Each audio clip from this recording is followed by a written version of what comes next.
Ayan, nandito na ako. Kamusta kaya tulog nila? Okay, bago ko silang gisingin, magluluto muna ako.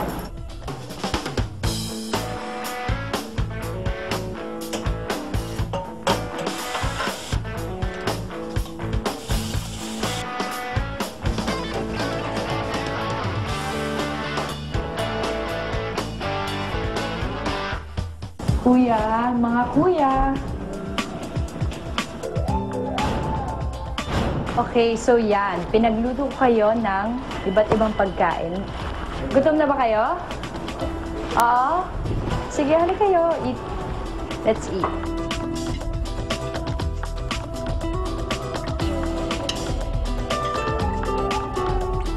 Excited ako para i-tour sila around Manila.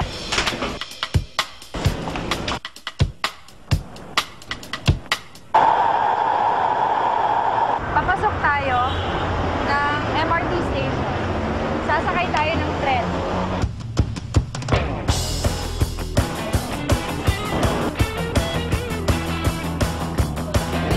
Titignan niyo ako. So, ganito ha. Pasok na.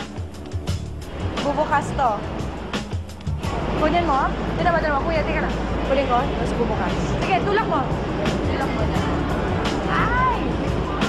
Pasok ka, pasok ka. So, pagpasok namin ng MRT, parang nagkamali sila. They didn't really know how it worked. And I had to help them a lot with it.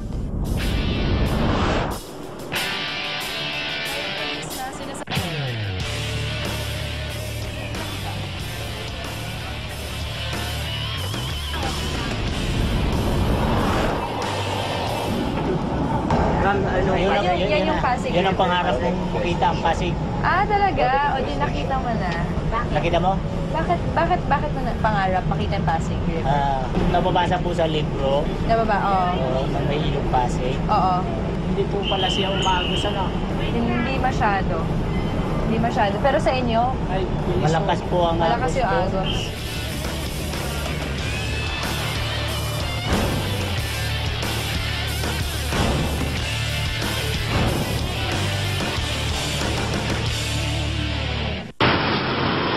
After kami nag-MRT, pumunta kami sa mall.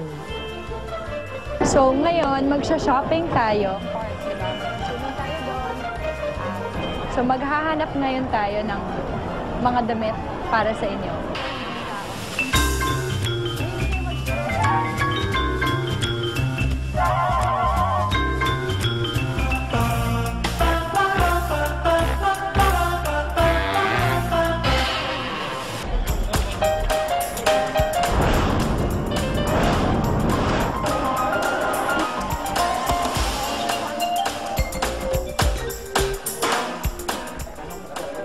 Yung isdaan ho, hindi ko malilimutan.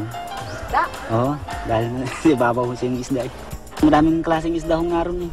Mga pating, yung mga isdang mahaba na ano, may mga pakpak na isda.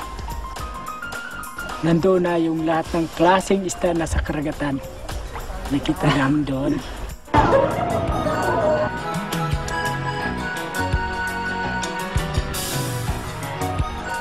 Nakakita sila ng buwaya. Tapos they were looking at it. Tapos sabi niya, pwede ko bang hawakan? Patay ka? Sabi ko, hindi yan hinahawakan. Nagpakain pa sila ng isda. Happy sila doon, tuwang-tuwa.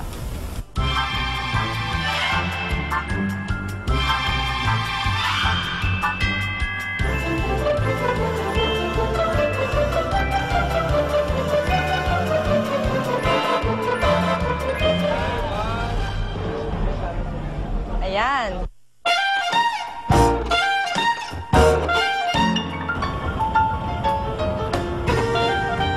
Namasyal po kami doon sa kabuuan ng Luneta. Kung saan po naroon po ang larawan ni Dr. Jose Rizal. Kanina pa ako naghihintay dito. Nagulat po kami dahil kami po dumating doon, naroon na po si Ma'am Patani. I like the colors, yellow, blue, tsaka green. Maganda naman po ang kanyang dating eh. Wala yung mga gayon.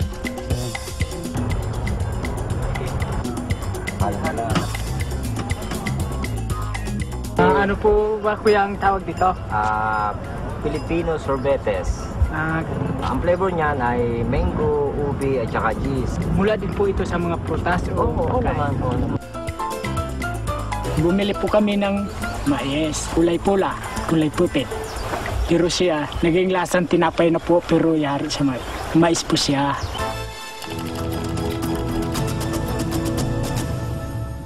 So the following day, our trip to Bohol. Masaya po ako nang narinig ko na sasakay kami ng aeroplano. Siyempre may takot din ho dahil wala pa akong karanasan sa plano eh. 3, 2, 1!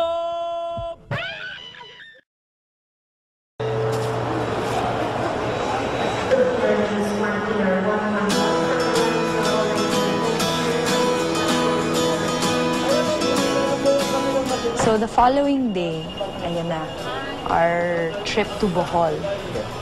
We went to the airport, magkasama kami. And pagpasok namin, syempre sinescan, diba yung mga gamit niyo. And medyo nataranta lang sila. They didn't know what to do. Syempre, he said, oh, dito ka nakapila. And dapat, you know, parang if-frisk ka. So, they were very uncomfortable. Nakakawakan sila.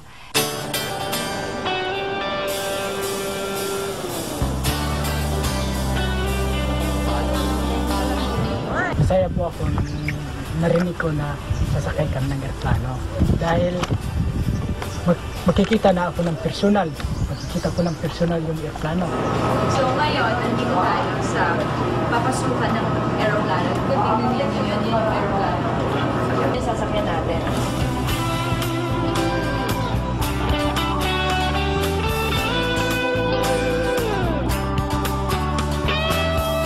Gusto ko rin dahil gusto kong makita yung aeroplano kung ano ang itsura eh. Dahil yung aeroplano ay di pag nakalipad siya, titingnan ko eh maliit lang. Ngayon yung pala yung kami nakasakay doon, malaki pala yun.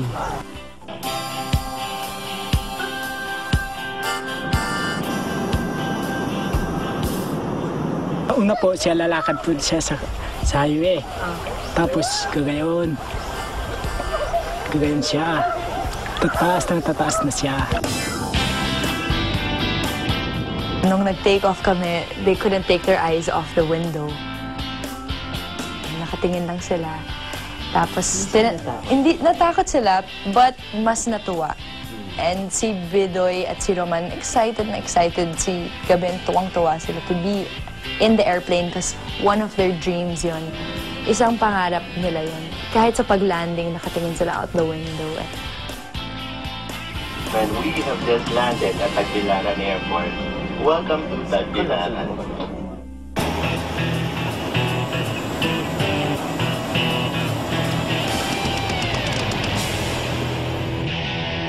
Kamusta yung flight? Natakot ba kayo? Hindi po. Hindi kayo natakot? Nakakatuwa po pala yun. Oo. Minsan, nakakatakot pag nagla-landing na bumababa. Pero okay lang. Ano pa kanita? Masayang pagkaramdam. Talaga. Siyempre may takot din ho dahil wala pa akong karanasan sa plano eh.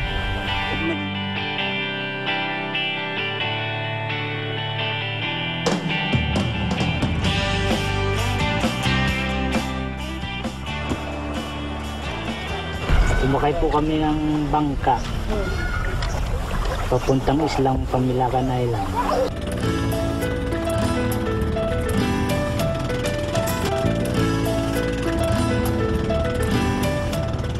Tapos tinitingnan ko po doon sa may pier. Ang liit. Yung pala malaki po yun.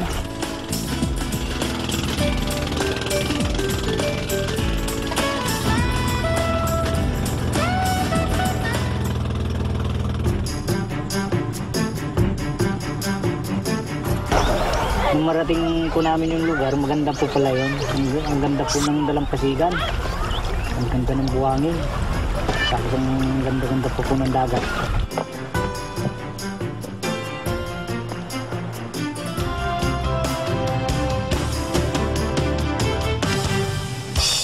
Oh, hi guys! Well, oh,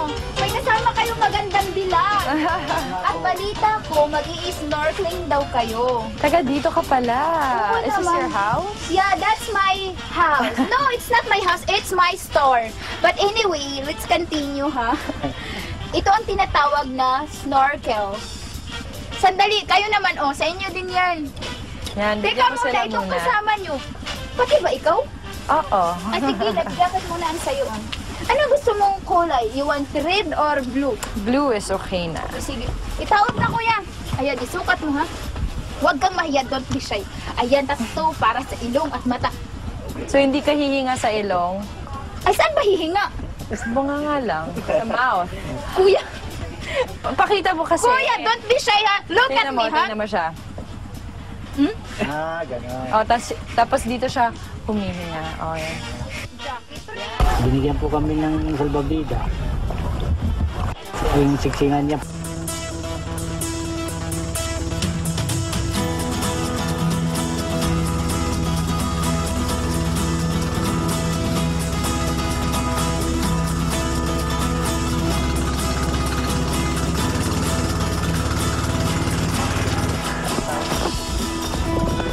Okay, so nandito na tayo sa Coral Garden. Dito tayo mag-snorkel. Marunong ba kayong lumangoy? Meron din pong konti. Okay, hindi naman tayo malulunod dahil may life vest tayo. Tara na!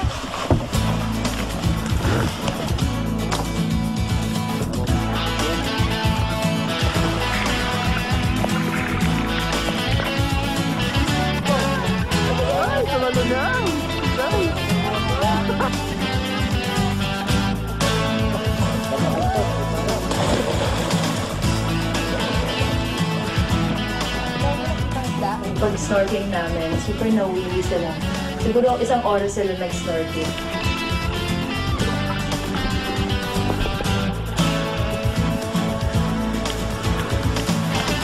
Sobrang tuwang-tuwa sila sa nakita nilang corals. Because we already saw it, diba, sa Ocean Park. So when they saw it live, they were so happy and tinatanong nila, ano yung mga bato na may butas? Sabi ko, oh, those are corals. Diyan nakatira yung mga isda. Diyan yung kumakain yung mga isda. Tapos tinatanong, pwede bang kainin yung mga isda? In-explain ko naman na there are some fish that you can eat and some you can't.